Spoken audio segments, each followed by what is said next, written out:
The kids here, आप सबने exhibition attend कर लिया है, तो मुझे ये बताइए कि मैस्कॉट कौन है एग्जीबिशन का? Who is the mascot? बताओ, who is the mascot? Shout it out loud. Philly, where is Philly? Okay everyone, that's an information for all of you. Philly जो है, जो ये आगे खड़े हैं, ये हमारे मैस्कॉट हैं अमृत पेक्स 2023 के. तो अगर आपने फिली से आप नहीं मिले हैं तो मिल लीजिए, उनके साथ पिक्चर क्लिक करवाइए and post it on social media, और हमें हैशटैग करके आप टैग कीजिए अमृत पेक्स 2023 को. You can come and meet Philly. आगे ही खड़े हैं फिली, मैस्कॉट ऑफ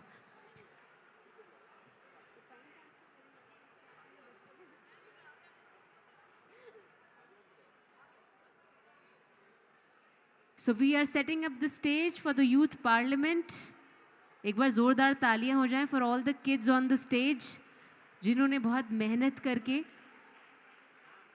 ये जो पूरा डिस्कशन है वो प्रिपेयर किया है, बहुत एफर्ट्स डाले हैं आप सबके लिए.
माननीय सभासदों, माननीय अध्यक्ष जी, फोन कर दिया.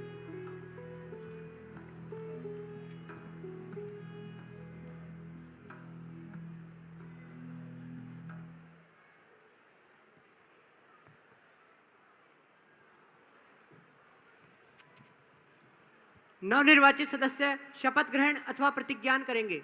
महासचिव महोदया. कुमारी हर्षिता, जो पश्चिम बंगाल के आसनसोल निर्वाचन क्षेत्र से निर्वाचित हुई हैं, अब शपथ ग्रहण अथवा प्रतिज्ञान करेंगी.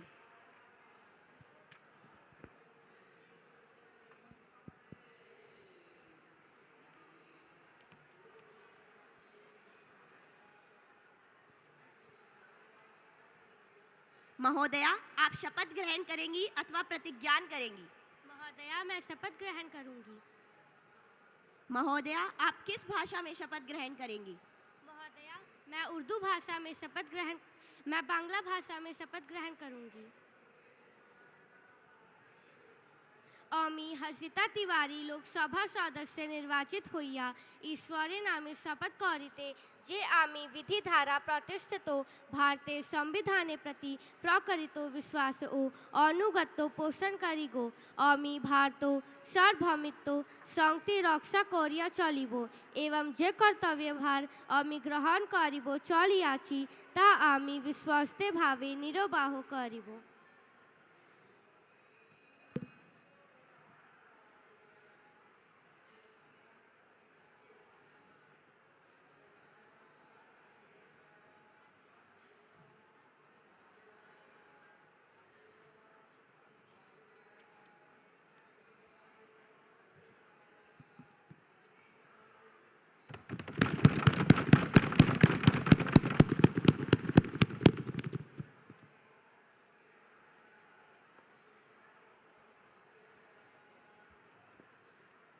अब कुमारी साक्षी तिवारी, जो उत्तर प्रदेश के कन्नौज से युवा लोकसभा संसदीय क्षेत्र से निर्वाचित हुई हैं, शपथ ग्रहण अथवा प्रतिज्ञान करेंगी।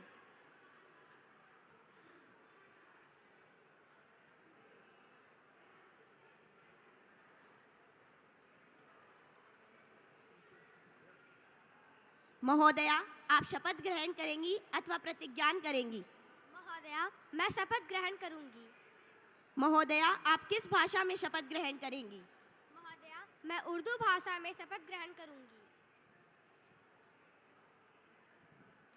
मैं साक्षी तिवारी, जिसे लोकसभा का रुकन मंतलब किया गया है, खुदा के नाम से हल्फ उठाती हूँ कि मैं भारत की आइन पर जो कानून में मौजूद तय पाया है इतिहाद रखूंगी और उसकी वफादार रहूंगी। मैं भारत के इक़्तिदार ए आला और सलामियत को बरकरार रखूंगी और जिस ओहदे को मैं संभालने वाली हूँ इसके फ़राइज़ को वफादारी से अंजाम दूंगी।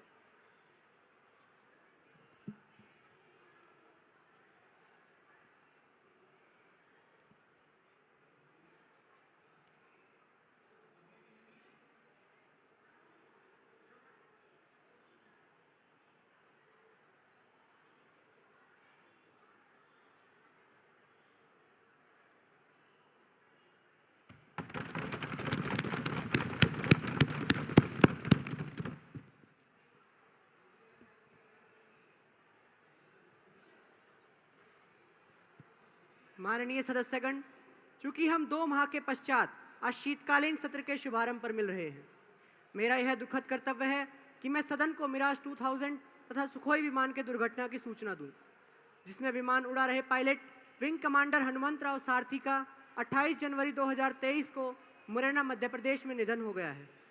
विंग कमांडर हनुमंतराव सारथी 2009 से भारतीय वायुसेना में कार्यरत थे।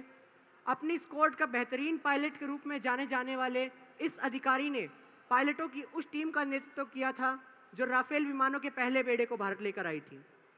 विंग कमांडर हनुमंतराव सारथी का ओजस्वी एवं प्रेरणादायक नेतृत्व हमेशा हमारी याद में रहेगा। भारतीय सेना उनके अमूल्य योगदान के लिए हमेशा ऋणी रहेगी। उनका निधन निश्चय ही देश की बड़ी क्षति है। मैं उनके परिवार के प्रति अपनी गहरी संवेदना व्यक्त करता हूँ। अध्यक्ष महोदय, एक सपना था जो अधूरा रह गया, एक गीत था जो गूंगा रह गया। सपना था एक ऐसे भारत का जो बह रहित होगा। सपना था एक ऐसे महाकाव्य का जिसमें गीता की गूंज और महाराणा प्रताप का ओज था। मृत्यु ध्रुव है, शरीर नश्वर है, लेकिन क्या जरूरी था कि मौत इतने चोरी छुपे आती। भारत माता आज शोकमग्न है, उनका बहादुर राजकुमार खो गया। शांति आज अशांत है, उनका रक्षक चला गया। महोदय, वे एक सेनानी व संरक्षक थे। वे भारत की एकता व अखंडता के नायक थे। संपूर्ण भारत आज शोकमग्न है और उनके परिवार के साथ खड़ा है। इन्हीं शब्दों के साथ मैं उस महान आत्मा के प्रति अपनी श्रद्धांजलि अर्पित करती हूँ। अध्यक्ष महोदय, मैं आपके एवं सदन के नेता द्वारा अर्पित की गई श्रद्धांजलि में अपने व अपने दल को सहयोजित करता हूँ। मैं इस हादसे से व्यथित हूँ जिसमें हमारे विंग कमांडर हनुमंतराव सारथी को खो दिया है। विंग कमांडर हनुमंतराव सारथी ने पूरी लगन से भारत की सेवा की। वह एक सच्चे देशभक्त तथा ईमानदार योद्धा थे। उन्होंने हमारे सुरक्षा तंत्र के आधुनिकीकरण में बहुत योगदान दिया। उनके निधन से मुझे बहुत गहरा दुख पहुंचा है। मैं शोक संतप्त परिवार को संवेदनाएं भेजने में अपने व अपने दल को सहयोजित करता हूं। सदस्यगण अपना शोक प्रकट करने के लिए कुछ क्षणों के लिए मौन खड़े होंगे।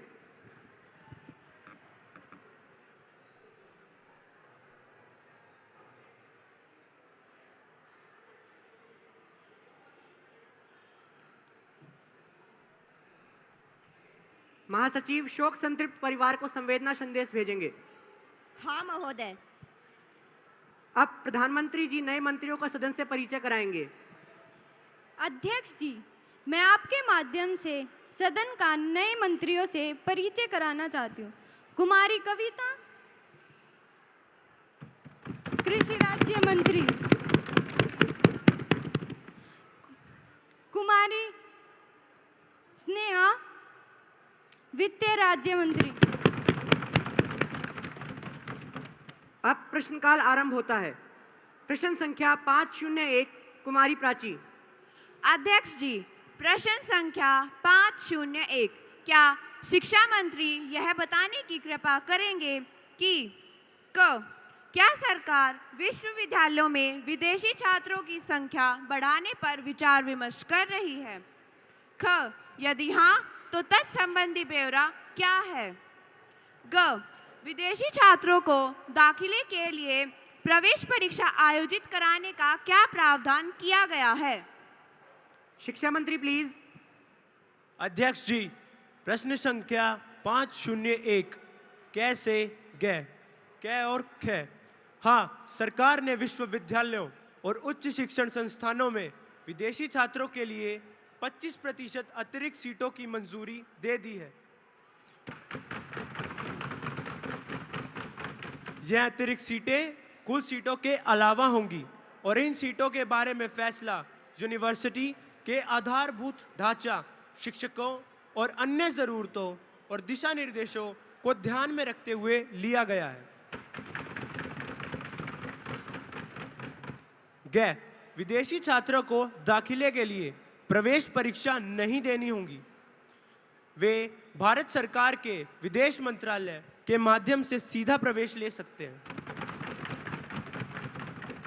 Yes miss Sania. अध्यक्ष जी, विदेशी छात्रों के लिए 25% सीट बढ़ाने का हमारे देश के छात्रों के प्रवेश पर क्या प्रभाव पड़ेगा? Minister please. अध्यक्ष जी, इन सीटों का हमारे छात्रों के प्रवेश पर कोई प्रभाव नहीं होगा। यह सीटें अलग से बढ़ाई गई हैं। हाँ, छात्रों में वसुधैव कुटुंबकम का भाव अवश्य उत्पन्न होगा। Yes miss Prachi. अध्यक्ष जी, विदेशी छात्रों के प्रवेश हेतु नियमों में कौन-कौन से संशोधन किए गए हैं? Minister please. अध्यक्ष जी, ओपन एंड डिस्टेंस लर्निंग 2020 में बदलाव किया गया है। विदेशी छात्रों के लिए अब उनके देश का कोई भी तस्वीर युक्त पहचान पत्र मान्य होगा। पहले केवल पासपोर्ट ही अकेला पहचान पत्र माना जाता था। प्रश्न संख्या 502 कुमारी रिया। अध्यक्ष जी, प्रश्न संख्या 502 क से घ। क्या रेल मंत्री यह बताने की कृपया करेंगे कि क्या देश में वंदे भारत ट्रेनों का परिचालन आरंभ हो गया है? यदि हाँ, तो तत्संबंधी ब्यौरा क्या है? कोरोना तथा अन्य वायु संचारित रोगों का असर ट्रेनों में ना हो सके, उसके लिए क्या प्रबंध किए गए हैं? वंदे भारत तथा अन्य हाई स्पीड ट्रेनों के लिए पहिए मुहैया कराने के लिए क्या प्रयास किए गए हैं? रेल मंत्री प्लीज। अध्यक्ष जी, प्रश्न संख्या 502 क से घ। क और ख। हाँ, वंदे भारत ट्रेनों का परिचालन आरंभ हो चुका है। वर्तमान में वंदे भारत ट्रेन 10 रूटों पर चल रही है।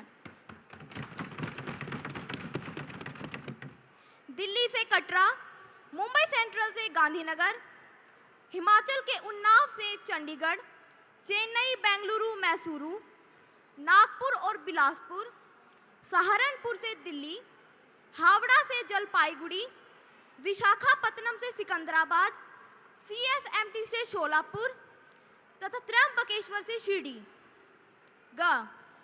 कोरोना जैसी महामारी से बचने के लिए वंदे भारत ट्रेनों में एक ऐसा सिस्टम लगाया जा रहा है जिससे इस वायरस को बेअसर किया जा सकेगा। इस सिस्टम में RMPU अर्थात रूफ माउंटेड पैकेज यूनिट में फोटो के catalytic ultra violet air purification system लगाया गया है। इस सिस्टम में ताज़ी हवा और वापसी हवा के जरिए आने वाले कीटाणुओं, बैक्टीरिया और वायरसों आदि से बचा जा सकेगा। अध्यक्ष जी, इसमें वायरस को 99.9% तक खत्म करने की क्षमता है।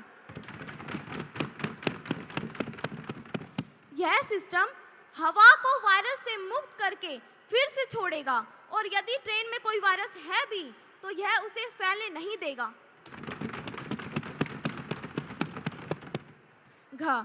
अध्यक्ष जी, रेलवे को हर साल 2 लाख पहियों की आवश्यकता होती है।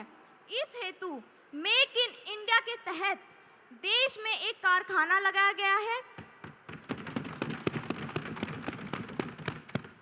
जो प्रति वर्ष 1 लाख हाई स्पीड पहियों का उत्पादन करेगी तथा शेष 1 लाख हाई स्पीड पहिए steel authority of India limited मुहैया कराएगी। यस मिस रिया। अध्यक्ष जी, वंदे भारत ट्रेनों की स्पीड कितनी है? Minister please. अध्यक्ष जी, अभी वंदे भारत ट्रेनों की हाई स्पीड 160 किलोमीटर प्रति घंटा है तथा जल्द ही इसे बढ़ाकर 200 किलोमीटर प्रति घंटा कर दिया जाएगा। प्रश्न संख्या 503 श्री चिराग। अध्यक्ष जी, प्रश्न संख्या 503 क से ग। क्या युवक कार्यक्रम और खेल मंत्री यह बताने की कृपया करेंगे कि क क्या सरकार ने राष्ट्रीय युवा नीति NYP 2021 का नया प्रारूप आरंभ किया है? खा यदि हाँ तो उसके उद्देश्यों और इस संबंध में तत्संबंधी ब्यौरा क्या है? गा क्या सरकार ने NYP से संबंधित प्रगति का पता लगाने के लिए कोई कार्यान्वयन, कार्यनीति या मूल्यांकन तंत्र बनाया है? यदि हाँ तो तत्संबंधी ब्यौरा क्या है? युवक कार्यक्रम व खेल मंत्री प्लीज। अध्यक्ष जी, प्रश्न संख्या 503 क से ग।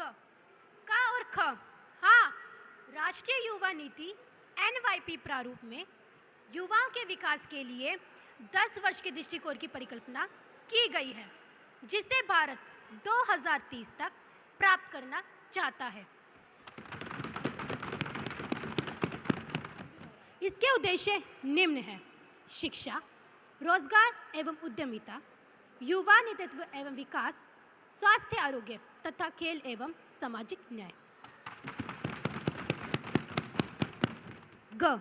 अध्यक्ष जी, NYP 2021 के 5 प्राथमिकता वाले क्षेत्रों और प्रत्येक विषय के तहत नीतिगत उद्देश्यों यानी शिक्षा, रोजगार एवं उद्यमिता, युवा नेतृत्व एवं विकास, स्वास्थ्य आरोग्य तथा खेल एवं सामाजिक न्याय के अनुरूप में मीट्रिक की पहचान करती है।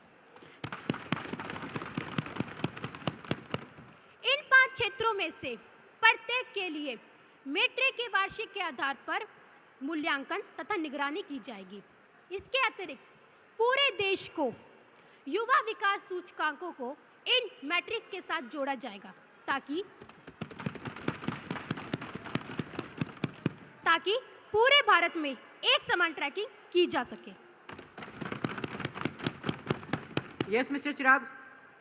अध्यक्ष जी, सरकार द्वारा देश में युवाओं के विकास के लिए अन्य क्या कदम उठाए जा रहे हैं? Minister please.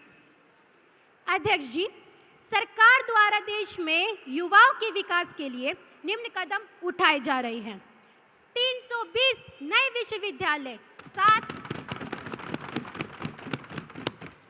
7 नए IIT और 7 में IIM का गठन,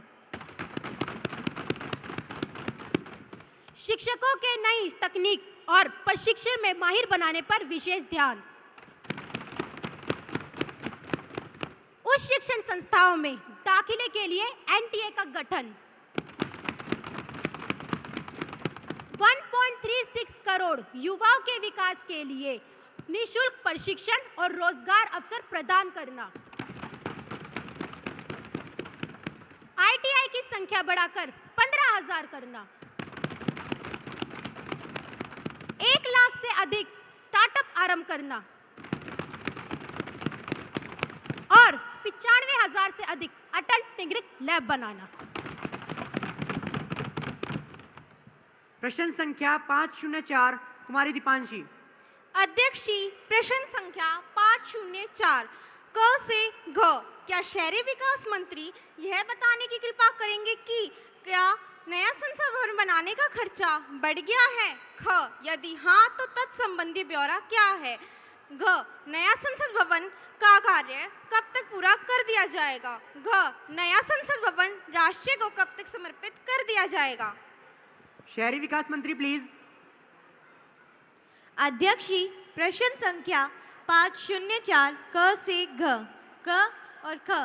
अध्यक्ष जी, आज़ादी के अमृत महोत्सव के वर्ष में नए संसद भवन के निर्माण का कार्य प्रगति पर है। हाँ, नए संसद भवन के निर्माण का खर्च लगभग 24 करोड़ बढ़कर 1200 करोड़ हो गया है। यह खर्च सर्वोच्च न्यायालय के नियमों के अनुपालन करने, कुछ अतिरिक्त कार्य जैसे भूकंप जोन के तहत आने वाले सुरक्षात्मक उपाय, संसद भवन में सुरंग के रास्ते प्रधानमंत्री का आवास खोदते नो रहोगे या कुछ इंटरप्शन और भी प्लीज। करोगे? No interruption. तथा सांसदों के घरों तक कनेक्टिविटी के कारण बढ़ा है। नया संसद भवन अत्याधुनिक व ऊर्जा कुशल होगा। वह इमारत भूकंप जोन 5 के सुरक्षा नियमों का पालन करेगी। वह एक आत्मनिर्भर भारत का प्रतीक होगी जो देशवासियों की आशाओं और आकांक्षाओं को पूर्ण करने में एक अमृत का कार्य करेगी। ग, अध्यक्ष जी, नए संसद भवन के निर्माण का कार्य लगभग पूरा हो गया है। घ, सेंट्रल विस्ता विकास के तहत बना कर्तव्य पथ राष्ट्र को समर्पित कर दिया गया है तथा 2023 में बना नया संसद भवन भी राष्ट्र को समर्पित कर दिया जाएगा। Yes miss Deepanshi. अध्यक्ष जी, मौजूदा संसद भवन का भविष्य में क्या उपयोग किया जाएगा? Minister please. अध्यक्ष जी, मौजूदा संसद भवन का भविष्य में सांसदीय परिचर्चाएं आयोजित की जाएंगी व मौजूदा संसद भवन में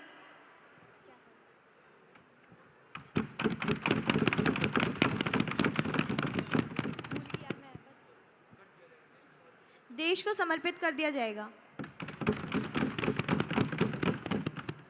यस मिस आरती। अध्यक्ष जी, नए संसद भवन में जाने के लिए कितने रास्ते होंगे? Minister please.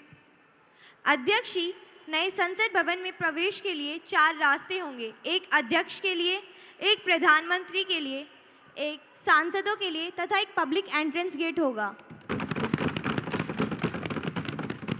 प्रश्न संख्या 505 कुमारी दिशा। अध्यक्ष जी, प्रश्न संख्या 505 कै से कै। क्या कृषि मंत्री यह बताने की कृपया करेंगे कि क्या सरकार की कृषि आय पर कोई टैक्स लगाने की कोई योजना है? कै, क्या पिछले वर्ष 21-22 में सरकार द्वारा यूरिया का कितना आयात किया गया? गै, सरकार ने राज्यवार कितना यूरिया उपलब्ध करवाया है? कृषि मंत्री प्लीज। अध्यक्ष जी, प्रश्न संख्या 505 कै से गै।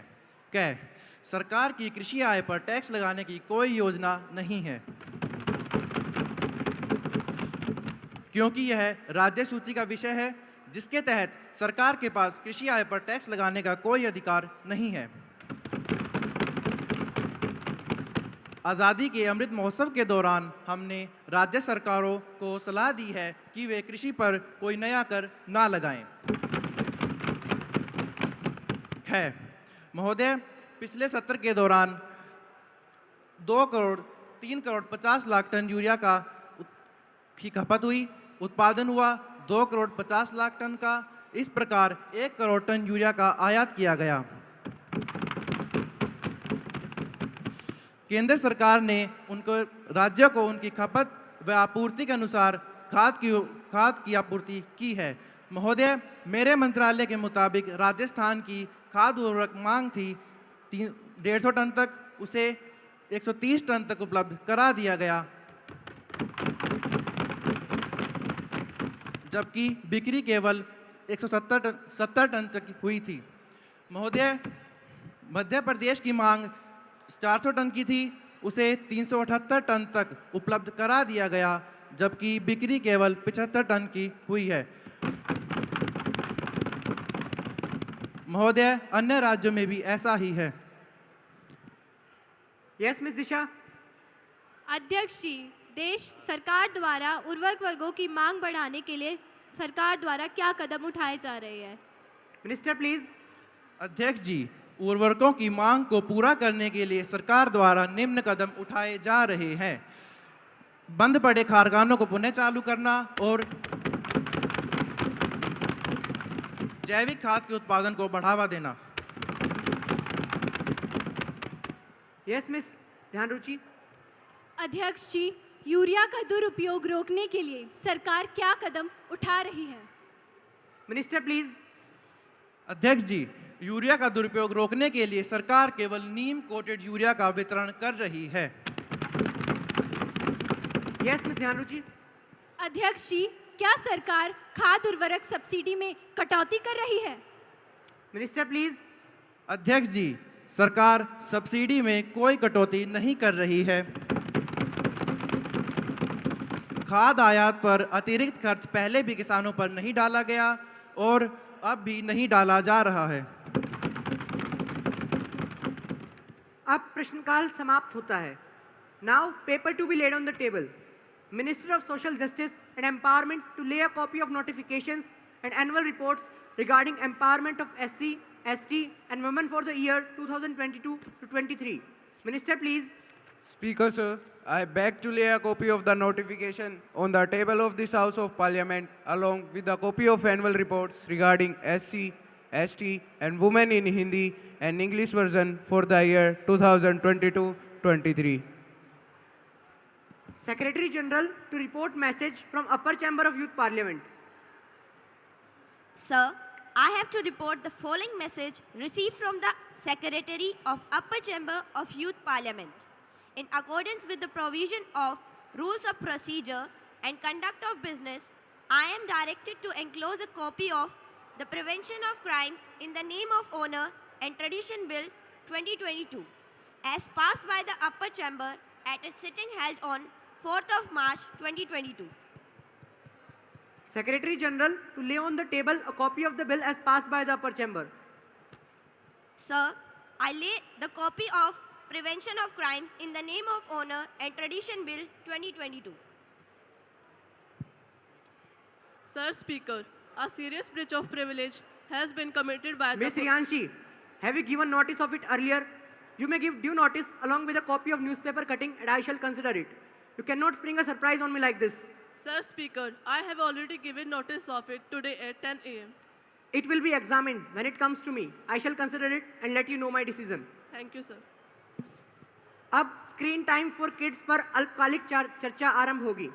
श्री रोहित, कुमारी तनीषा, कुमारी साक्षी, कुमारी जयश्री, कुमारी दीपांशी तथा कुमारी निधि चर्चा में भाग लेंगे। कुमारी जयश्री। अध्यक्ष जी, एक पेड़ जब तक एक पौधा होता है तब तक उसे अधिक देखरेख और खाद पानी की आवश्यकता होती है। उसी तरह एक बच्चे को अधिक देखरेख की आवश्यकता होती है। स्कूल में स्मार्टफोन का उपयोग उसी तरह है जैसे एक पौधे को ज़्यादा पानी देना। हम लाड़ प्यार में बच्चों को स्मार्टफोन थमा तो देंगे, पर उसका अपने हित में कैसे उपयोग करें ये वह नहीं जानते। मेरे विचार से यदि स्कूल में स्मार्टफोन होने लगेगा तो इसके शारीरिक, मानसिक और आध्यात्मिक दुष्परिणाम बच्चों में देखने को मिलेंगे और स्कूल अनुशासनहीनता के गढ़ बन जाएंगे। स्मार्टफोन के पास ज्ञान का भंडार तो हो सकता है, परंतु गुरु शिष्य परंपरा द्वारा अर्जित ज्ञान ही श्रेष्ठ है। जब नौजवानों को स्मार्टफोन की इतनी ज़्यादा लत है तो आप कैसे कह सकते हैं कि स्कूल में स्मार्टफोन का इस्तेमाल की अनुमति मिलने पर पढ़ाई के समय बच्चों का ध्यान स्मार्टफोन पर नहीं होगा। तकनीक के दौर में जब बच्चा बचपन से लेकर बड़े होने तक स्मार्टफोन से चिपका रहता है तो स्कूल टाइम ही ऐसा समय है जब बच्चे को इससे दूर किया जा सकता है। मेरे हिसाब से कम 12वीं तक तो बच्चों को स्मार्टफोन की अनुमति नहीं होनी चाहिए। वैसे भी स्मार्टफोन के आने के बाद खेलकूद की कमी के कारण बच्चों में शारीरिक विकास बाधित हुआ है। स्कूल में अगर अनुमति मिल जाए तो वो फ्री टाइम और खेलकूद पीरियड सभी में स्मार्टफोन में गेम्स खेलना ज़्यादा पसंद करेंगे, जिससे बालक का मानसिक विकास भले ही हो जाए लेकिन शारीरिक विकास बाधित होगा। एक विद्यार्थी के लिए उसका सबसे बड़ा गुरु एक अध्यापक होता है। एक अध्यापक ही सही व्यक्तित्व का विकास कर सकता है, एक स्मार्टफोन नहीं। यदि स्कूल में स्मार्टफोन होने लगेगा तो विद्यार्थी का ध्यान पढ़ाई से हटकर गेम्स और नेट में रहेगा। क्लासरूम में टीचर हर बच्चे पर नज़र नहीं रख सकती कि वह अपने स्मार्टफोन पर क्या कर रहा है। अगर प्रैक्टिकल रूप से देखें तो आजकल भी बच्चे फ़ोन या कंप्यूटर पर विद्या संबंधी उतनी ही जानकारी इकट्ठा करते हैं जितनी उनके एग्ज़ाम या होमवर्क के लिए ज़रूरी है। एक्स्ट्रा नॉलेज तो गेन ही नहीं करते, इसके अलावा तो सिर्फ गेम्स ही खेलते हैं। अतः मैं स्कूल में स्मार्टफोन के इस्तेमाल की अनुमति के बिल्कुल खिलाफ हूँ। आचार्य चाणक्य अपने ग्रंथ अर्थशास्त्र में बताते हैं कि विद्या अध्ययन के समय विद्यार्थी को काम वासना, क्रोध और लालच से दूर रहना चाहिए। स्मार्टफोन के उपयोग से ये सभी अवगुण विद्यार्थी में आसानी से घर कर जाते हैं। वर्तमान में किए गए सर्वे बताते हैं कि स्मार्टफोन के उपयोग से सबसे ज़्यादा विद्यार्थी प्रभावित हुए हैं और उनकी क्षमताएं भी कम हुई हैं। स्कूल में बच्चे केवल किताबी ज्ञान प्राप्त करने नहीं जाते, वे वहाँ और भी बहुत कुछ सीखते हैं जो व्यक्तित्व विकास के लिए आवश्यक है। स्मार्टफोन के पास हमारी सभी समस्याओं के समाधान तो हो सकते हैं, परंतु स्कूल में स्मार्टफोन का उपयोग ज़रूरी नहीं। यदि स्कूल में बच्चे स्मार्टफोन ले जाने लगेंगे तो वो अपनी सभी प्रॉब्लम्स के सॉल्यूशन स्मार्टफोन पर ही खोजने की कोशिश करेंगे, जिससे गुरु शिष्य संबंध खराब होंगे और बच्चे मानसिक रूप से कमज़ोर बनेंगे।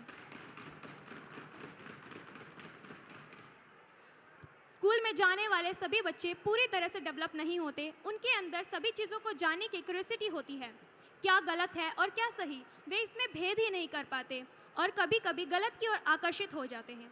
क्लासरूम में टीचर हर बच्चे पर निगरानी नहीं रख सकता कि वह स्मार्टफोन पर क्या कर रहा है, और यह एक दुष्कर कार्य भी है।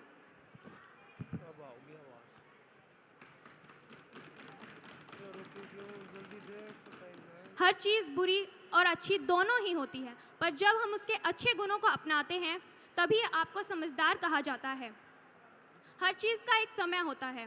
पैदा होते ही तो बच्चों को पेंसिल नहीं पकड़ा दी जाती, उसी तरह स्कूल में जाने वाले बच्चों को स्मार्टफोन नहीं दिया जा सकता क्योंकि वह पूरी तरह से परिपक्व नहीं होते हैं।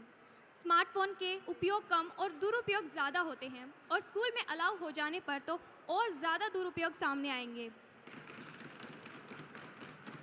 स्मार्ट में बहुत सी सुविधाएं ऐसी होती हैं जो हमें इनसे घंटों जोड़े रखती हैं।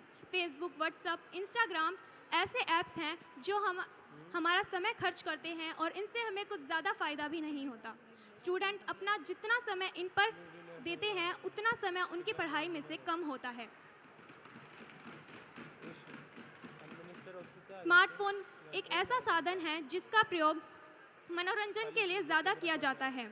गूगल गुरु के पास ज्ञान का भंडार तो हो सकता है, परंतु उसकी तथ्यपरकता और सार्थकता नितांत अविश्वसनीय है। स्कूल के नैसर्गिक वातावरण में बहुत से ऐसे दृश्य होते हैं जो स्वयं में किसी अध्यापक से कम नहीं होते हैं। स्मार्टफोन हमें गलत और सही में फ़र्क करना नहीं सिखाता। नैतिक मूल्य जो छात्रों को घर, परिवार और अध्यापक दे सकते हैं, वो एक स्मार्टफोन नहीं दे सकता।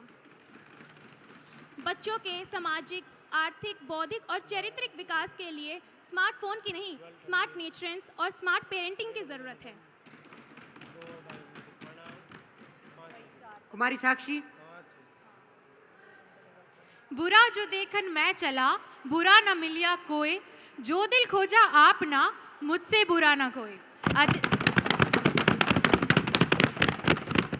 अध्यक्ष जी, हम अपने अलावा सारे जहां में कमियां ढूंढ लेते हैं, बस खुद में ही कोई खामी नजर नहीं आती।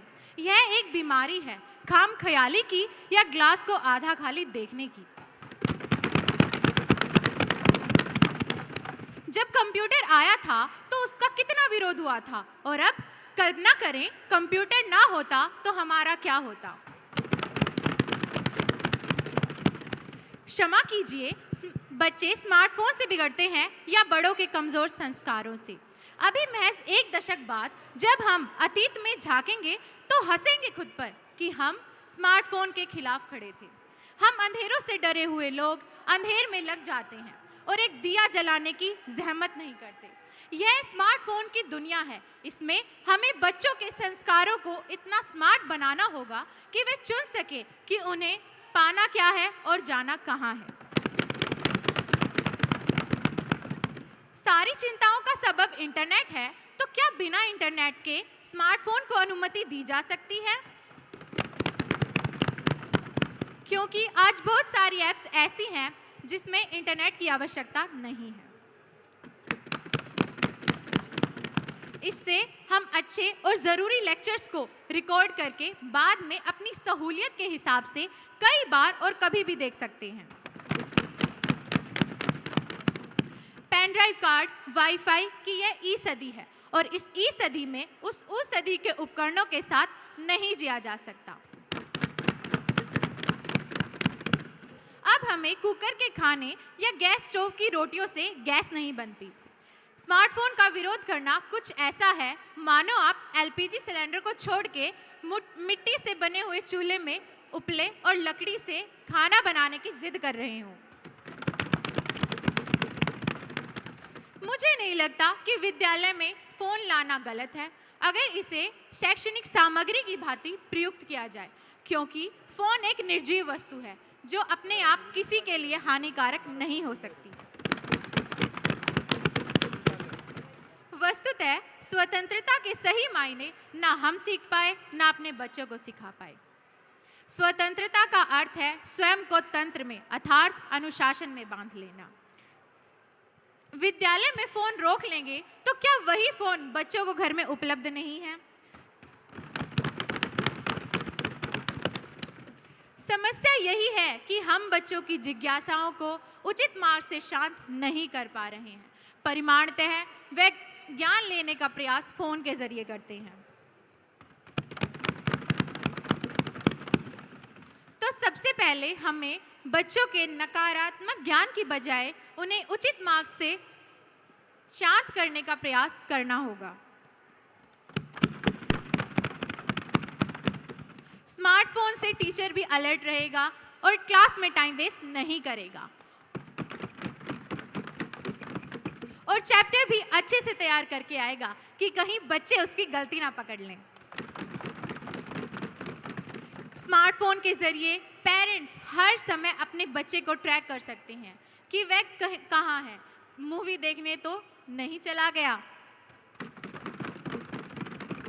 और पहले की जनरेशन की तरह बच्चे अपने माँ बाप को बेवकूफ़ नहीं बना पाएंगे, जिससे बच्चों के बिगड़ने के चांस कम हो जाएंगे। हर एक चीज़ का उपयोग सही तरीके से हो सकता है और गलत तरीके से भी, लेकिन इसका मतलब ये तो नहीं कि गलत के डर से हम उसका सही उपयोग ही ना करें। वस्तुओं का बढ़ता बोझ और किताबों के बढ़ते मूल्यों से आज कोई अछूता नहीं है। ऐसे में विद्यार्थियों को स्मार्टफोन की अनुमति देना एक राहत की बात होगी।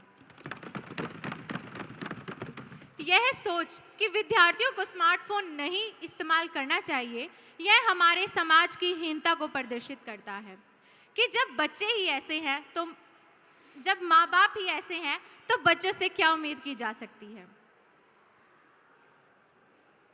सभी जानते हैं कि समय के साथ चलना समझदारी की बात है। विद्यार्थियों को इससे शैक्षणिक शिक्षा में सहायता मिलती है, इससे हम सभी अवगत हैं।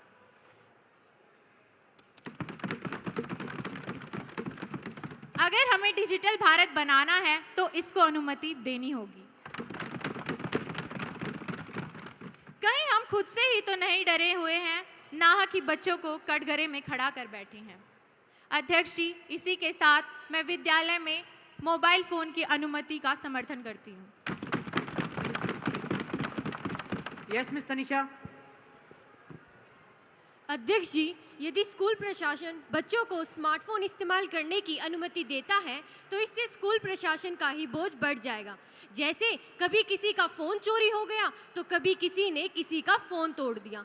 क्लासरूम में कभी किसी की घंटी बजेगी, कभी किसी की, जैसा अक्सर सेमिनार में हमें देखने को मिलता है। स्कूल में स्मार्टफोन इस्तेमाल करने की आज्ञा मिलने से भेदभाव भी बढ़ जाएगा, क्योंकि हर स्कूल में कुछ अमीर, कुछ मिडिल क्लास तो कुछ गरीब माँ बाप के बच्चे भी पढ़ते हैं।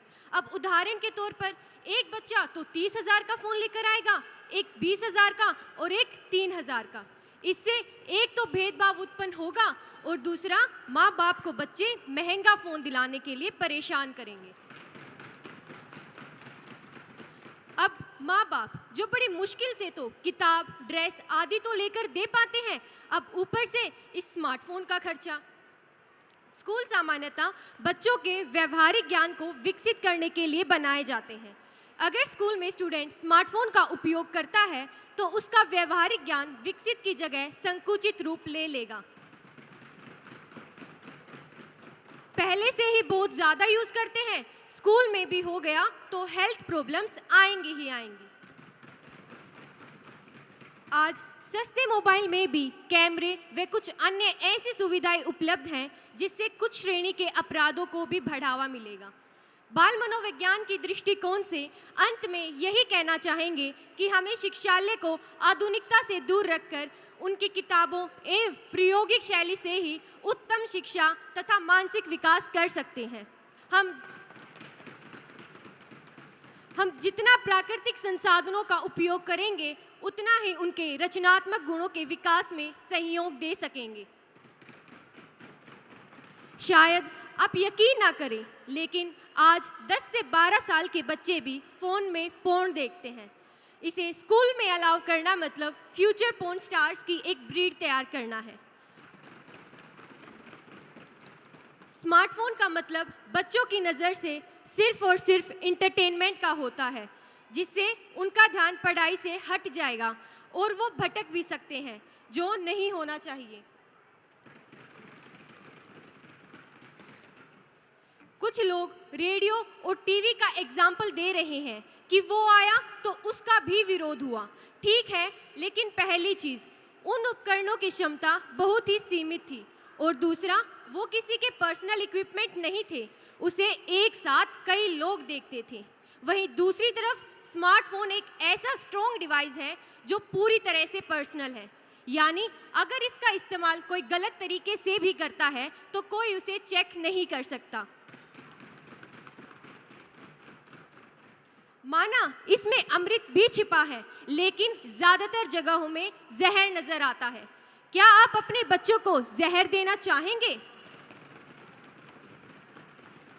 According to a new survey of career builder, office में प्रोडक्टिविटी लॉस और डिस्ट्रैक्शन का सबसे अधिक जिम्मेदार स्मार्टफोन है। खुद ही सोचिए, जब बड़े इसका उपयोग ठीक तरीके से नहीं कर पाते तो क्या स्कूल गोइंग किड्स कर पाएंगे? ब्रिटेन की संस्था RSPH ने अपनी स्टडी से पाया है कि बेहद पॉपुलर इंस्टाग्राम, फेसबुक आदि बच्चों के मेंटल हेल्थ के लिए नुकसानदायक है। अतः मेरा स्पष्ट मत यही है कि हमें अपने बच्चों को इनकी एक्सेस देकर कुएं में नहीं धकेलना चाहिए। श्री रोहित। गर जमाने के साथ चलने की जहमत नहीं उठाओगे, गर जमाने के साथ चलने की जहमत नहीं उठाओगे तो गुजरे जमाने के कहलाओगे। अध्यक्ष महोदय, मनोविज्ञान कहता है कि जिस चीज़ के लिए प्रतिरोध सर्वाधिक होता है, मन उसी चीज़ को करना चाहता है।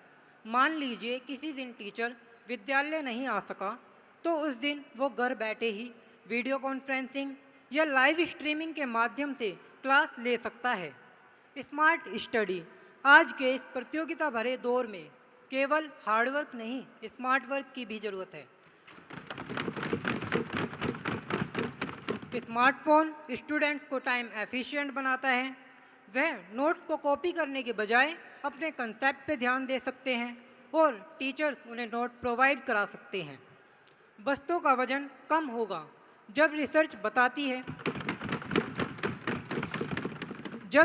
बताती है कि भारी भरकम बस्ते स्टूडेंट पर मानसिक दबाव बनाते हैं, तो ई बुक उस तनाव को कम कर सकती है। बाइक चलाने से हमें समय का कितना फ़ायदा होता है और उससे दुर्घटना होने का डर भी होता है, तो क्या हम बाइक चलाना छोड़ देते हैं? नहीं ना। ऐसे सैकड़ों उदाहरण हैं जीवन में। और मेरे हिसाब से अगर स्टूडेंट स्टडी में हेल्प के लिए स्मार्टफोन का प्रयोग करना चाहते हैं तो उन्हें नहीं रोकना चाहिए। दरअसल हर दौर में हमें कोसने के लिए एक खलनायक चाहिए होता है। 20वीं सदी की शुरुआत में खलनायक था उपन्यास, इसके बाद पारसी थिएटर आया, इसके बाद रेडियो आया, लगा कि यही खलनायक है। इसके बाद वीडियो, फ़ोन, इंटरनेट और अब स्मार्टफोन। हम पुराने खलनायक को छोड़कर नए को चुनते जाते हैं और जैसे ही एक नया ताकतवर जरिया आता है, पिछले को छोड़कर अगले को कोसने लग जाते हैं। कोसने की यह परंपरा पारंपरिक बुजुर्गियत की पहचान है। और जहाँ तक स्मार्टफोन की स्कूल कॉलेज में इस्तेमाल की बात है, वैसी ही है जैसे एक कमरे में हम नई खिड़की रखने की इजाज़त पर बात कर रहे हों। एक तरफ तो हम पेपरलेस, बैगलेस सिस्टम की बात कर रहे हैं और दूसरी तरफ बहस कर रहे हैं कि स्मार्टफोन, अगर स्मार्ट बोर्ड होंगे, स्मार्ट क्लास होंगी, तो स्मार्टफोन होने में कौन सा खोट है। जिन लोगों को स्मार्टफोन में बड़ी तकलीफ नज़र आती है, उन्हें सुगाता मित्र के build a school in the cloud को जरूर देखना चाहिए।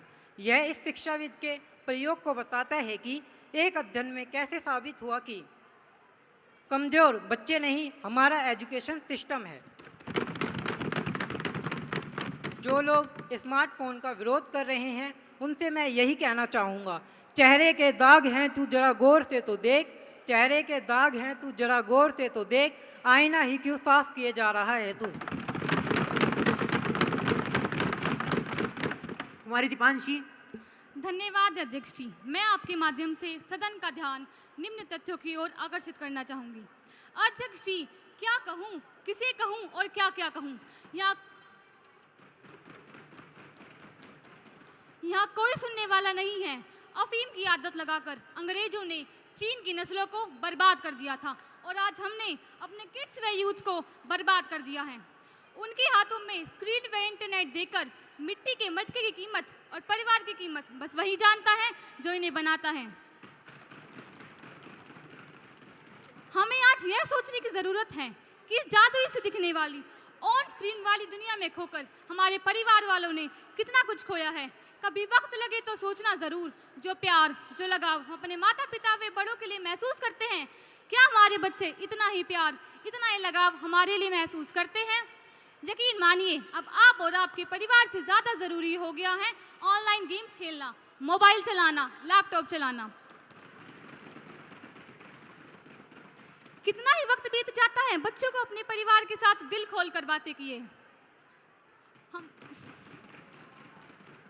हम स्क्रीन पर परिवारों के जुड़ने की बातें करते हैं, पर सच तो यह है कि घरों के अंदरूनी रिश्तों को खोखला कर दिया है इस डिजिटल दुनिया ने।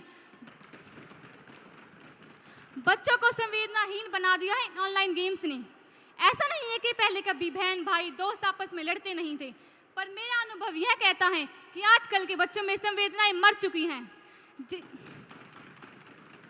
जिस तरह से वे एक दूसरे पर वार करते हैं, लगता ही नहीं कि वे किसी जीवित प्राणी पर वार कर रहे हैं। इन सब का कारण है ये फैंटेसी से दिखने वाली दुनिया। हम बच्चों की हिफाजत की बातें करते हैं, पर जब से उनका लाइफस्टाइल बदला है, छोटी सी उम्र में ही आंखें कमज़ोर होना, cervical, heart attack, brain haemorrhage जैसी समस्याएं देखने को मिली हैं। बच्चों की फिजिकल एक्टिविटीज़ खत्म होती जा रही हैं। बच्चे डिप्रेशन का शिकार हो रहे हैं, जो उन्हें सुसाइड तक करने के लिए मजबूर कर रहा है। मेरी गुजारिश है, आंखें खोलिए और जुड़ने दीजिए अपने बच्चों को भारी दुनिया से, और खेलने दीजिए उन्हें प्रकृति की गोद में, और जीने दीजिए उन्हें इनकी जिंदगी। आखिर में मैं कहना चाहूँगी, जीवन के वे पल बहुत खास होते हैं जीवन के वे पल बहुत खास होते हैं जब परिवार आपके साथ होते हैं। खोल दे पंख मेरा कहता है परिंदा, खोल दे पंख मेरा कहता है परिंदा, अभी उड़ान बाकी है, जमीन नहीं है मंजिल मेरी, अभी पूरा आसमान बाकी है। Education Minister for State, please. Speaker sir, thanks for allowing me to share my views on screen time for kids, which is an important issue in today's scenario. Now, the question arises what the screen time actually means. Screen time is the amount of time that someone spends using a device like mobile phone, computer watching, playing video games, televisions, and many more. As we are talking about digital India to compete with the world, we can't say no to the screen 100%. But yes, it is important to focus on the activities of our children that they are doing online. A recent report suggested using Goldilocks methods, not too little, not too much, just the right amount.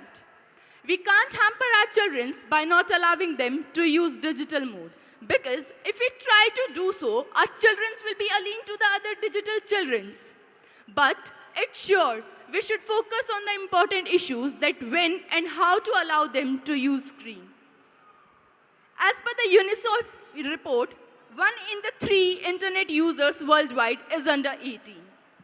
According to the Ofcom Children and Parents, Media uses the Aptitude Report 2021.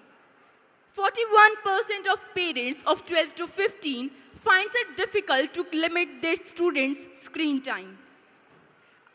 According to the Oxford University research on 20,000 parents of children aged between 2 to 5 has nothing to do with the young ones' ability to develop well. Keeping in mind all the research works, experts suggested we should focus on the activities of our children that they are doing online instead of how long they are online. Let us have a look why screen is needed for arts. Teamwork and creativity can be enhanced by online games and creativity. Internet helps children to build their knowledge. Technology takes away the physical barrier to social connections. Where connection with different online platforms helps children to perform better academically and in many other ways. But still, we can't deny with the fact that digitalization has a negative effect too. Sleep cycles are highly affected. No doubt, we are facing a dramatic change in the behavior of our children due to the excess use of smart technology. As per the research, it is found that their emotional touch with their family, society, and nature is reducing at a great extent. Their behavior has become like machines. As per the studies, it has been observed that screen-based entertainment makes the central nervous system more active. That can amplify anxiety. As per the study of Columbia University, when people know that they'll get all the information online easily, they are less likely to store the memories of it. This new generation is more forgetful than the older one. They have outsourced their memories to calendar alerts, GPS, Googles, etc. Moreover, higher rate of activities before the digital screens during the pandemic situation has increased the case of dry eye syndromes. Out of 10, 6 are facing the problem of dry eye. We all are aware of this digital world needs and its limitations too. Our government is trying all efforts so that the precious times of our students can be saved. We are going to install filters so that unwanted videos will not be visible on the screens and the material related to the students will only be displayed. A strict action has already been taken by banning more than 200 Chinese apps.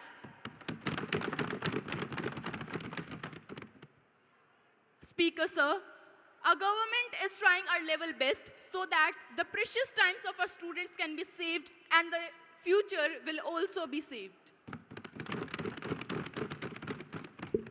Now the time for legislative business. माननीय स्वास्थ्य एवं परिवार कल्याण मंत्री विधेयक का पुरस्स्थापित करेंगे. Minister please.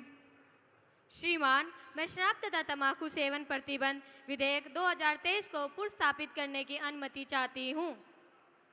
प्रश्न है, शराब तथा तंबाकू सेवन प्रतिबंध विधेयक 2023 को पुरस्स्थापित करने की अनुमति प्रदान की जाए. जो इसके पक्ष में है वे हाँ कहें. हाँ. जो इसके विपक्ष में है वे कृपया ना कहें. मैं समझता हूँ हाँ का बहुमत है, हाँ का बहुमत है, हाँ का बहुमत है, अतः अनुमति दी जाती है. श्रीमान, मैं विधेयक का पुरस्स्थापित करती हूँ. Now the House will take up consideration to the Criminal Procedure Identification Act 2023. Home Minister, please. Speaker, sir, I have great pleasure and privilege to take up the consideration on the Criminal Procedure Identification Act 2022. Sir, this is an act to authorize for taking measurements of convicts and other person for the purpose of investigation and identification in criminal matters and matters connected therewith and incidental thereto be enacted by Youth Parliament as follows. So, this act may be called as the Criminal Procedure Identification Act 2022. It extends to the whole of the India. It shall came into force on such a date as the central government may by notification in official gazette appoint. In this act, unless context otherwise we require, first is the magistrate. Magistrate means in relation to metropolitan area, the metropolitan magistrate, in relation to any other area, the judicial magistrate of first class, and in relation to ordering someone to give security for his good behavior, the executive magistrate. Second, measurements. Measurements includes fingerprint impression, palm print impression, footprint impression, photographs, iris and retina scan, physical or biological samples, and the analysis. Third is the police officer. Police officer means the officer in charge of police station, not below the rank of head constable. Fourth is the prescribed. Prescribed means the rules prescribed under this act. Fifth, prison officer. Prison officer means the officer of prison, not below the rank of head warder. Words and expression used herein are not defined but defined in the Indian Penal Code or Code of Criminal Procedure 1973 shall have the same meaning as respectively assigned to them in those codes. Any person who has been convicted of an offence punishable under any law for the time being in force or order to give security for his good behavior or maintaining peace under section 117 of Code of Criminal Procedure 1973, proceeding under section 107, 108, 109 or section 110, or arrested in connection with an offence, shall if so required allow his measurements to be taken by a police officer or prison officer in such a manner as may be prescribed by the central government or the state government. The National Crime Records Bureau shall in interest of prevention, detection, investigation and prosecution of any offence under any law for the time being in force, collect the record from the state government, union territory administration or any other law enforcement agency, store, preserve and destroy the records at national level, process such record with relevant crime and criminal matters, share and disseminate such records with any law enforcement agency in such a manner as may be prescribed. The records of measurement shall be retained in digital form or electronic form for a period of 75 years from the date of collection.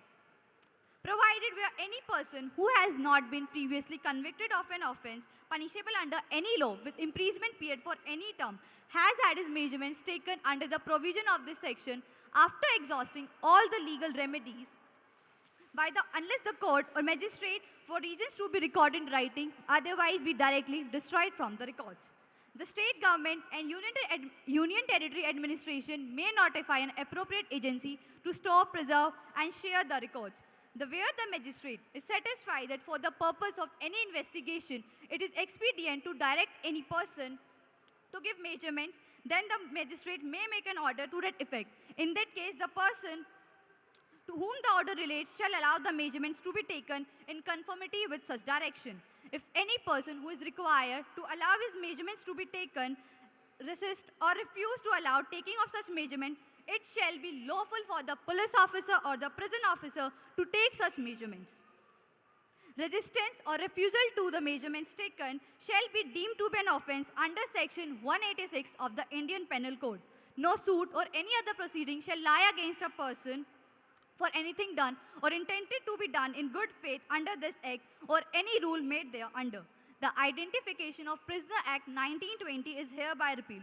Notwithstanding such repeal, anything done or any action taken or purported to have done or any proceeding taken, any fine or penalty imposed under this Act, insofar as it is not inconsistent with the provision of this Act, be deemed to be have done or taken under the corresponding provision of this Act.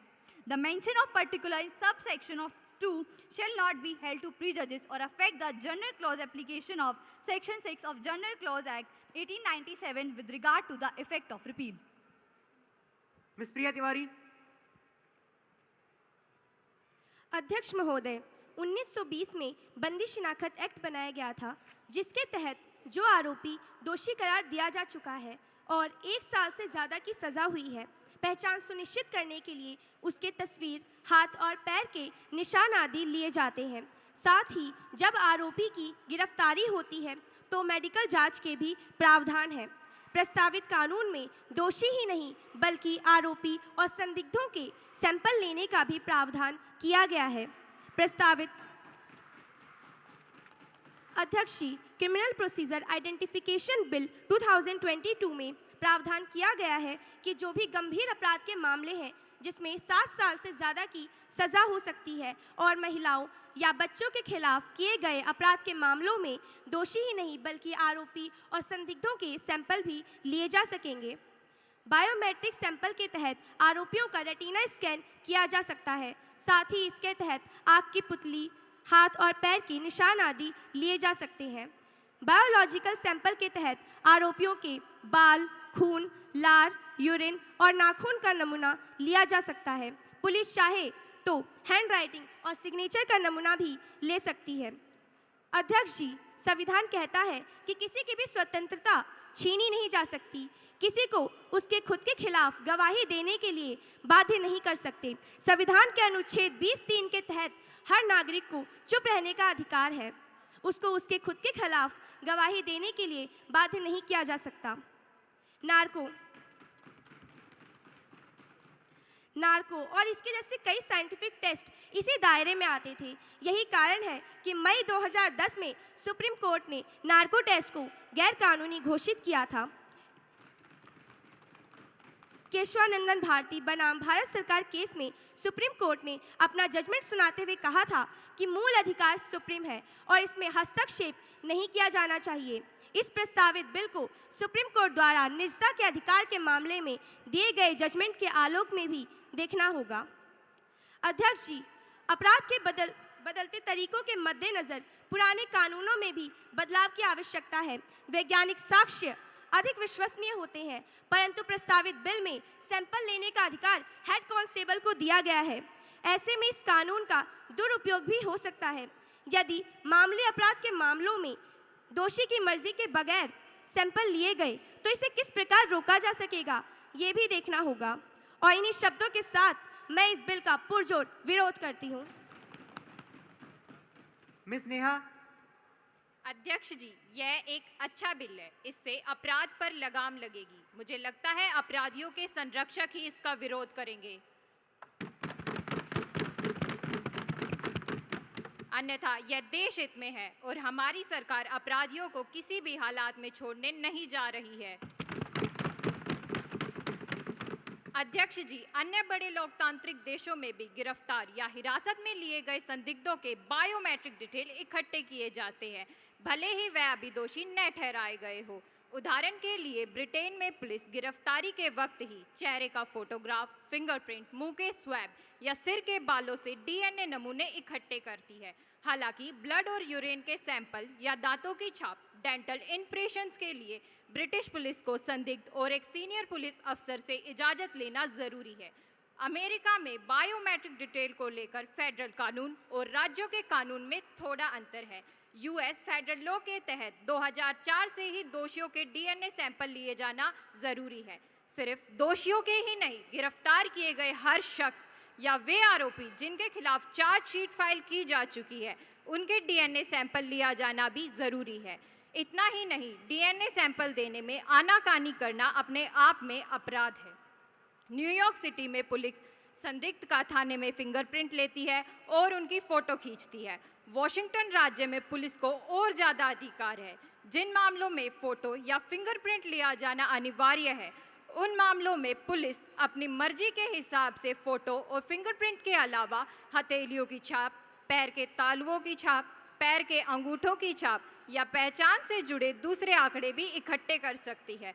अध्यक्ष जी, अपराधों पर लगाम लगाने, अपराधियों के संरक्षकों को बेनकाब करने तथा देश हित में मैं इस बिल का पुरजोर समर्थन करती हूँ।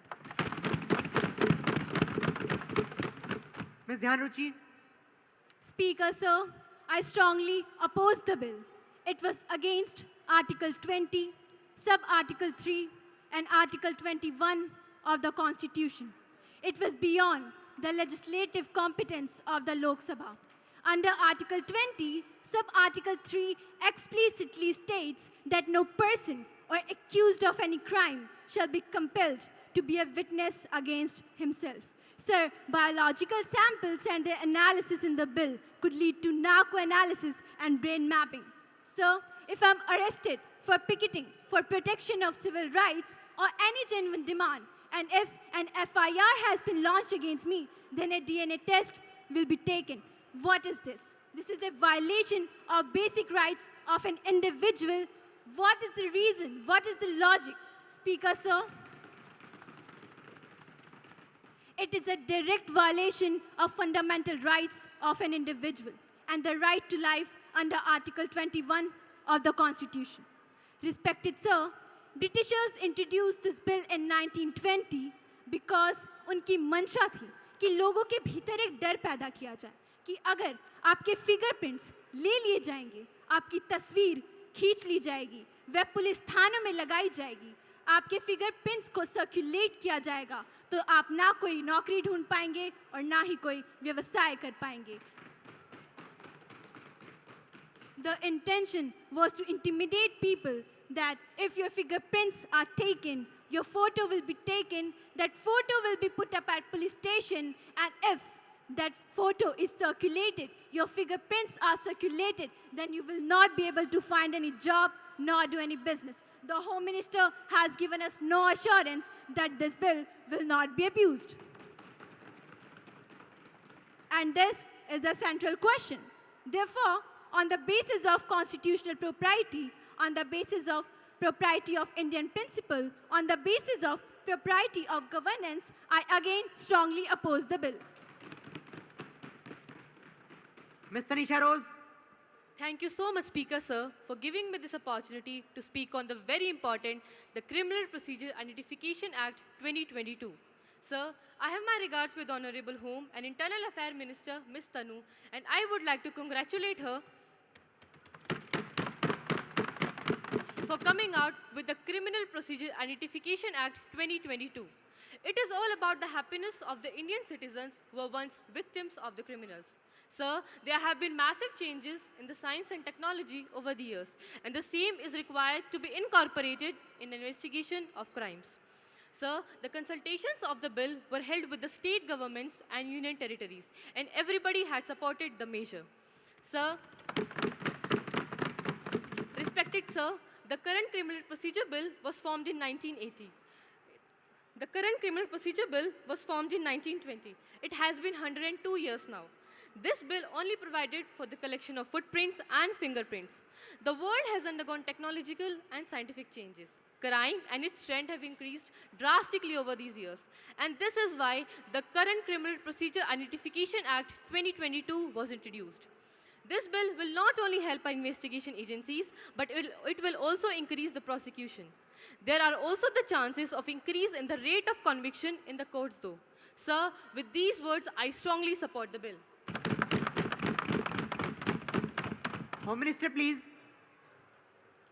Honorable Speaker, sir, opposition leaders have raised their doubts on some key points. Now, I would like to clarify them one by one.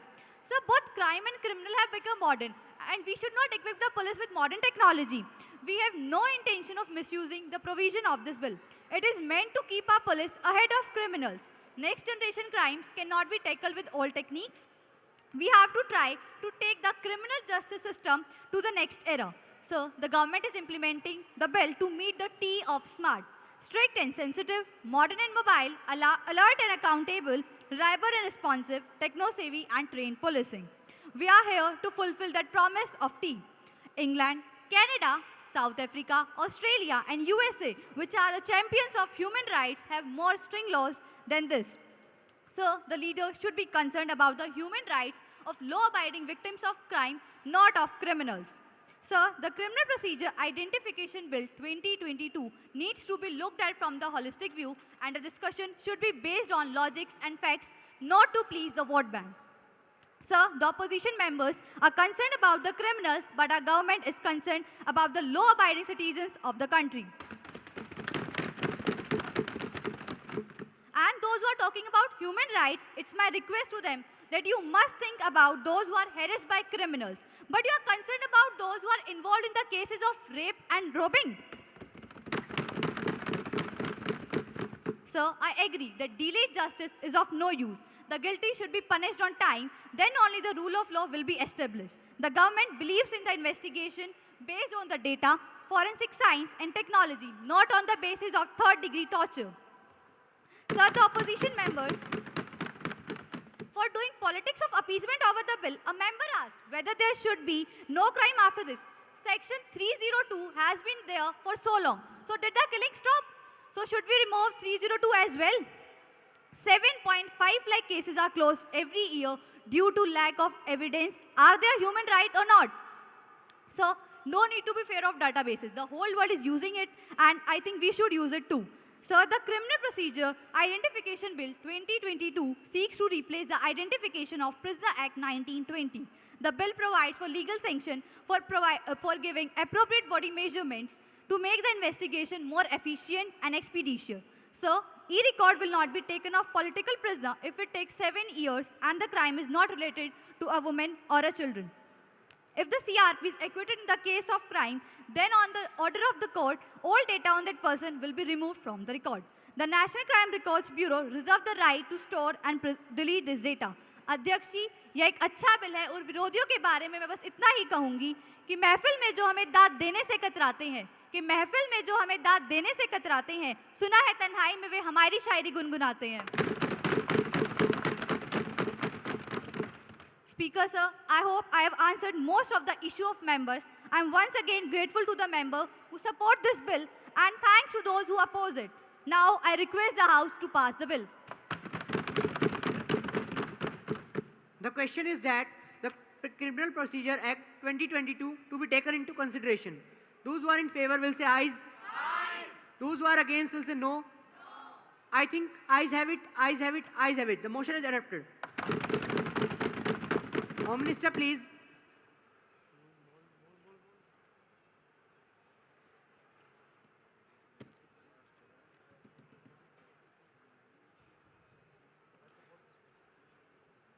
I move the bill to be passed.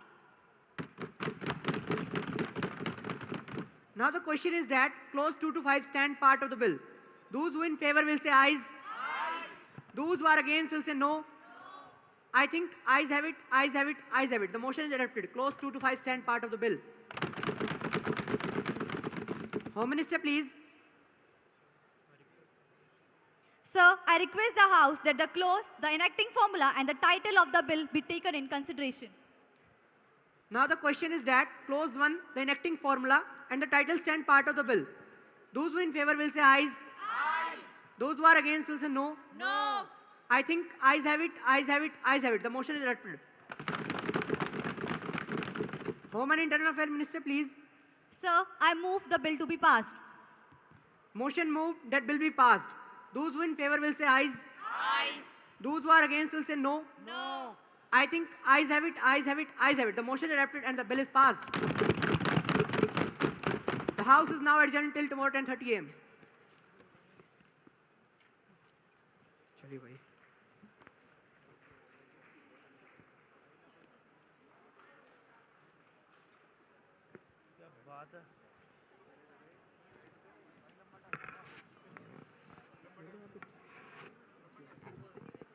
Can we give the youth of our nation a big round of applause for representing Youth Parliament on the stage spectacularly. Zordar taaliyan ho jaएं. Thank you so much all the kids. And to thank you all, I would like to invite on a stage Shri Ashok Kumar ji, Postmaster General, Operations Delhi Circle. Let's welcome him on stage. Anywhere. With a big round of applause. Let's give him a big round of applause.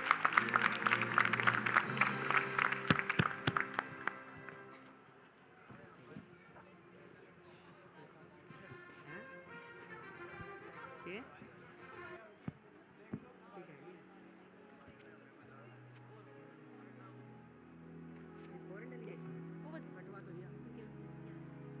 Sher Singh sir ने कटवा दिया था foreign delegation पहले कटवा दिया Sher Singh sir ने मना कर दिया नहीं बोलना चलो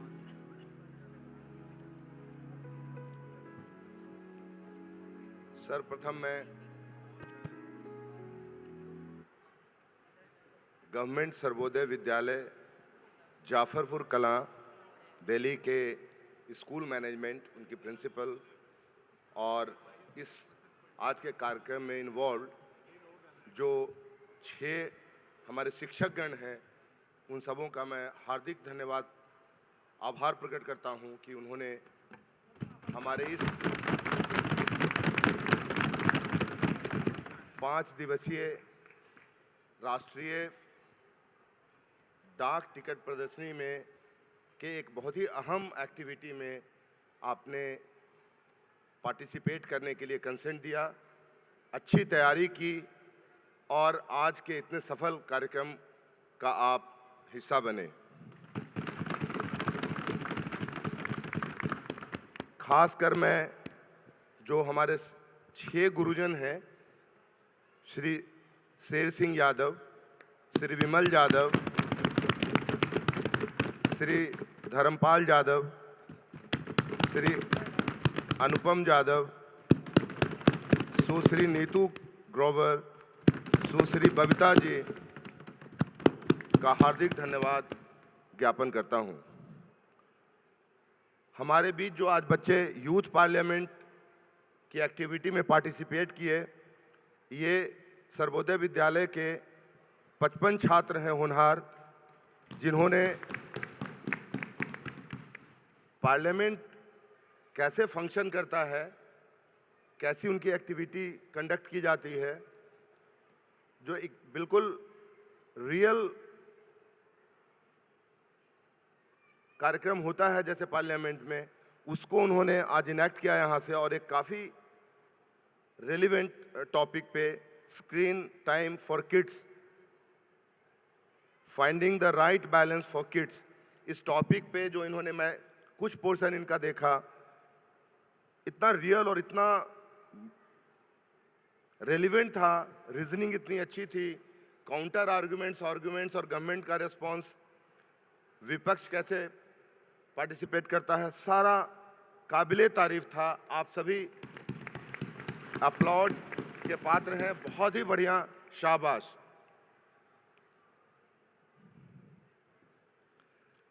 आज का जो कार्यक्रम है, मैं उसको बस 2 मिनट में ब्रीफ करना चाहूँगा। आप सबों को सर्वविदित है कि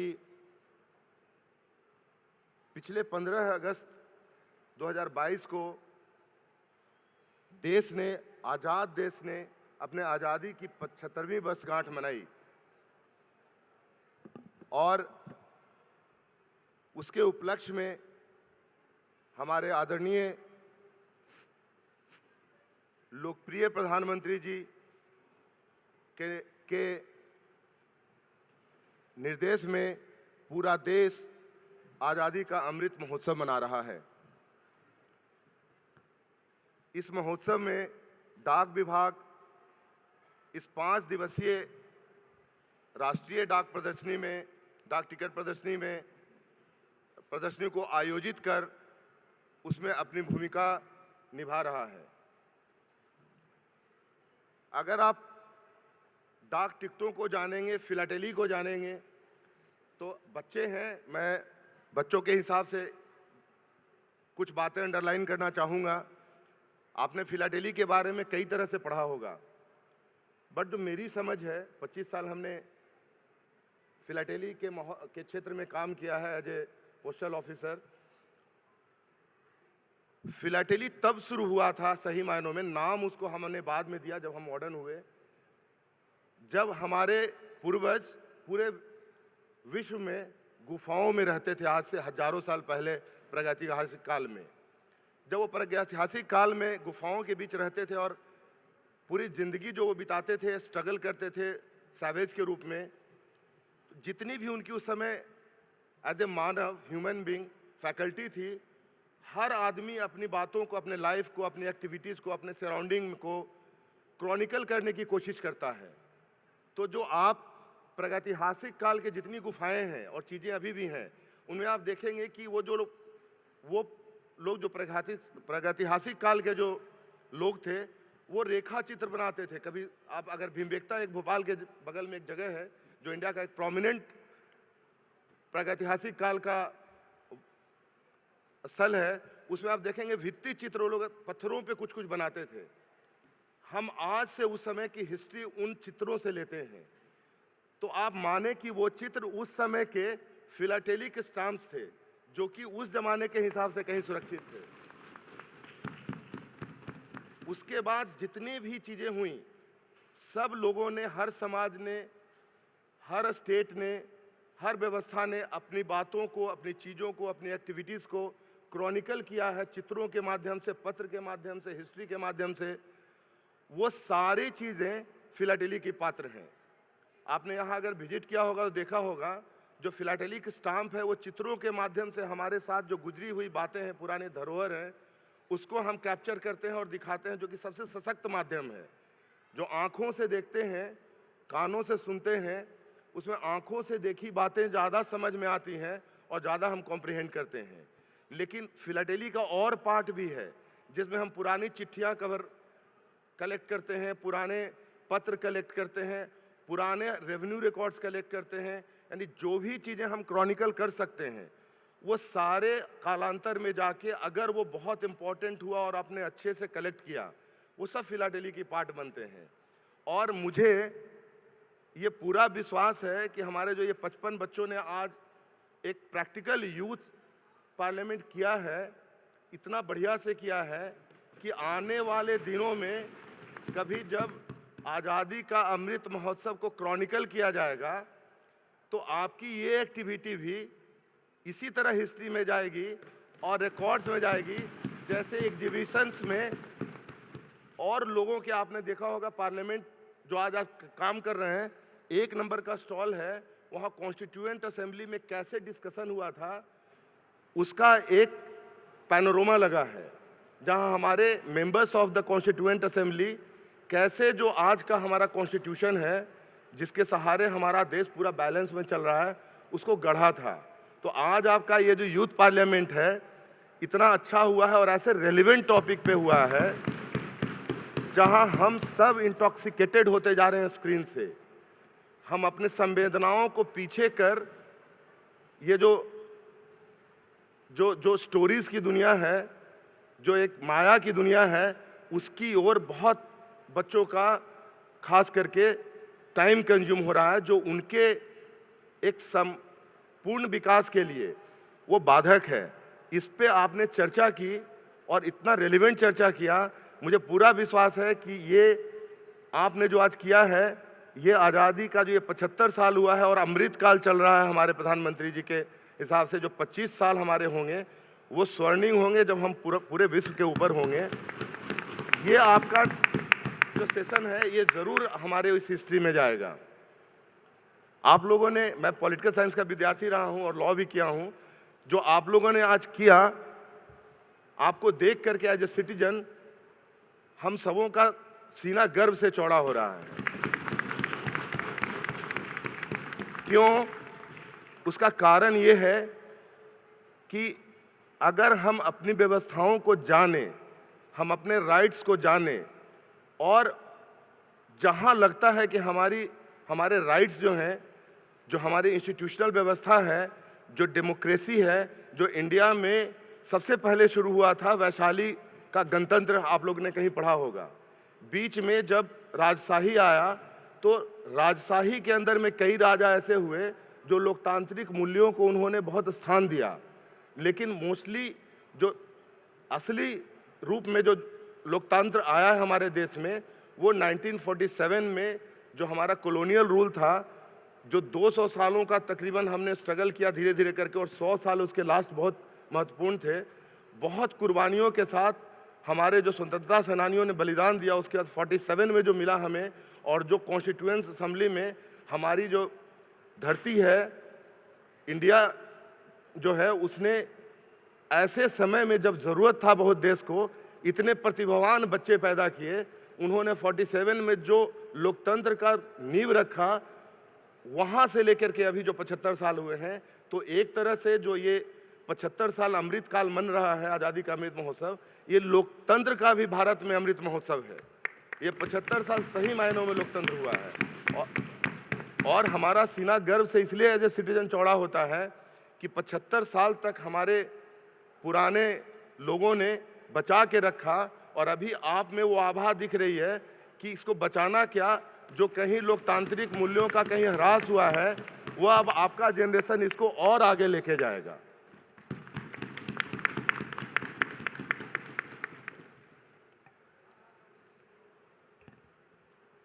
आज का दिन चौथा दिन है हमारा ये आज़ादी के अमृत महोत्सव का, और आज का थीम है कल्चर और हेरिटेज।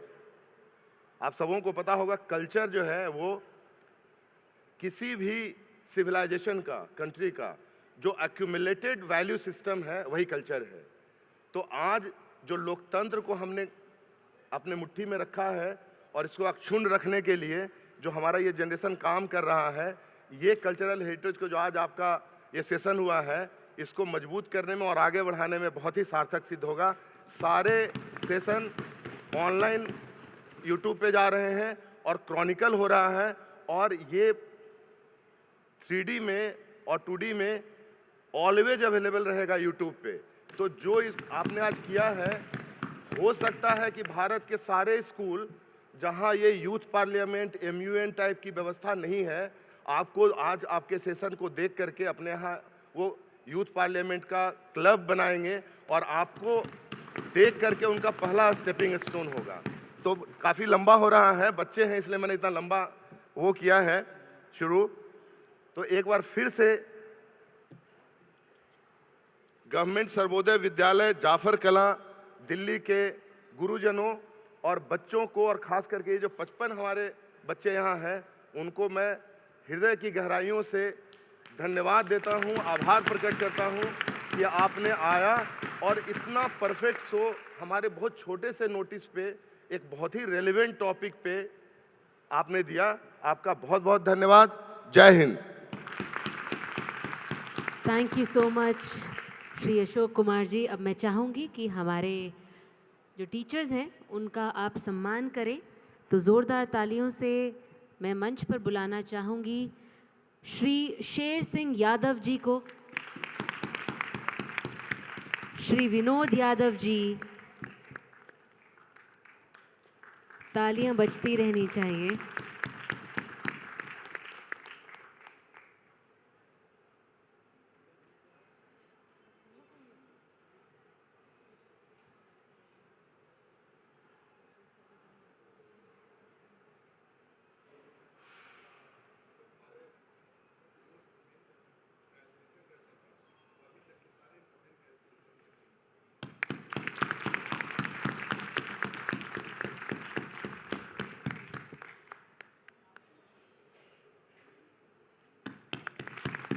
आपका बहुत बहुत धन्यवाद श्री शेर सिंह यादव जी।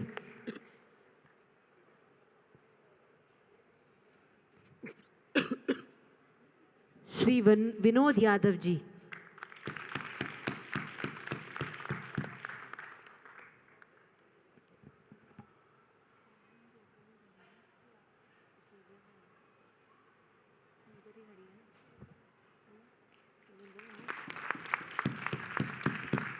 अब मैं मंच पर आमंत्रित करना चाहूंगी श्री धर्मपाल यादव जी को।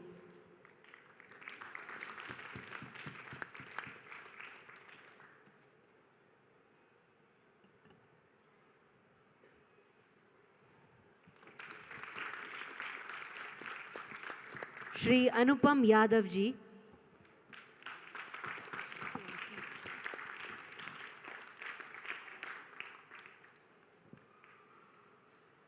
श्रीमती अनुपम यादव जी का बहुत बहुत धन्यवाद।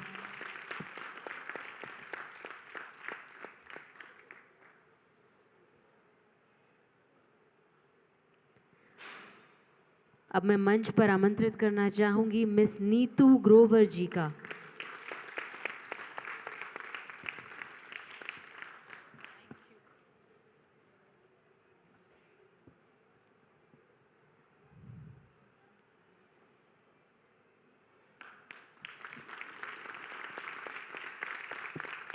जोरदार तालियों से स्वागत करते हैं मिस मबीता जी का।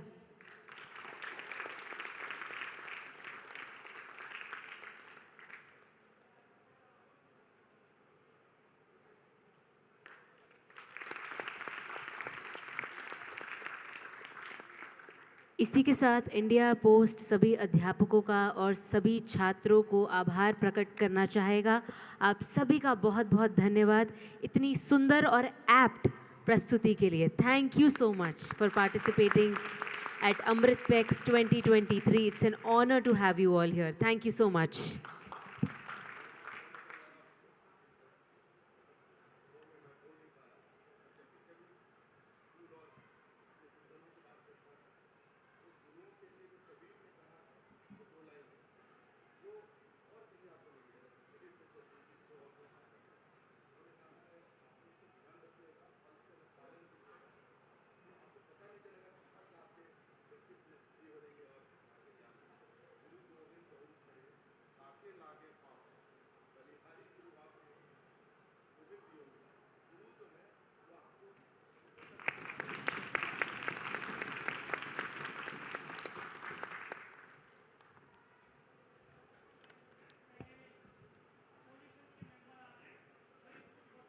I would like to thank Shri Ashok Kumar ji for joining us on stage, and thank you all the kids and the teachers for such a beautiful presentation. अब हम सब वापस से मेन स्टेज के सामने 2 बजे मिलेंगे. We have a panel discussion. Thank you so much.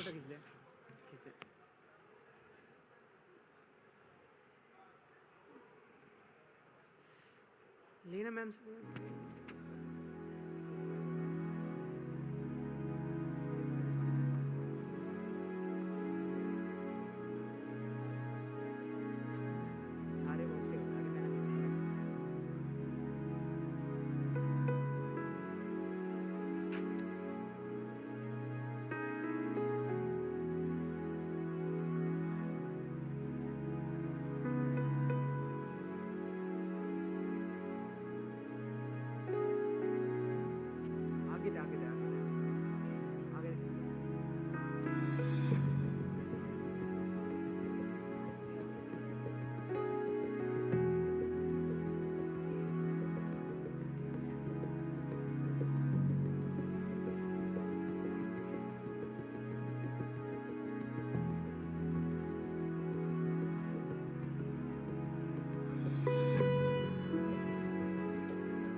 Thank you.